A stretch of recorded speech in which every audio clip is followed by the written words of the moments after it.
about an easing up in China's three-decade one-child policy. So how exactly will this new change affect China's demographics? And by loosening up this long-standing, strictly enforced policy, what social issues could be at stake? Joining me now in the studio is my colleague Yingqiao. Yingqiao, give us an idea of just how big the impact this new policy will likely have in China as a country. Well, to answer your question, James, a survey by China's health watchdog shows about up to 10 million couples will be affected by this new policy. They consist of couples, one of whom is a single child, and have already had one child. The Bank of America Merrill Lynch estimates that an additional 9.5 million children could be born to this generation as a result of this new policy. But keep in mind, the one-child policy has already been loosened over the years.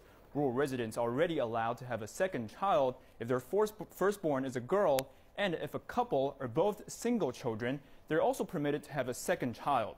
Most urban dwellers born in the 80s and 90s already qualified as they were born after the one-child policy was implemented in the 1970s.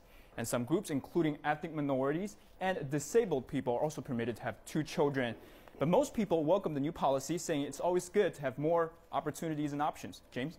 Well, this could be one. China's one-child policy has been around for decades now. Tell us about some of the consequences, both intended and those that were completely unpredicted. Well, the greatest contribution of the single-child policy is, of course, population control. It's estimated to have prevented adding 400 million people to the current population. That's more than the entire population of the United States. But here's a list of the grave consequences. It has dramatically sped up China's aging population, created a shortage of labor, and cast a burden on the second-generation only children as they struggle to support two parents and four grandparents.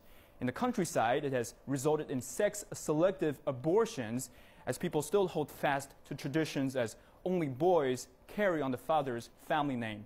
So indeed, it's great news for parents wanting a more child, and it's also good news for the country. James? Thanks very much, Yingqiao, joining us here in our studio earlier.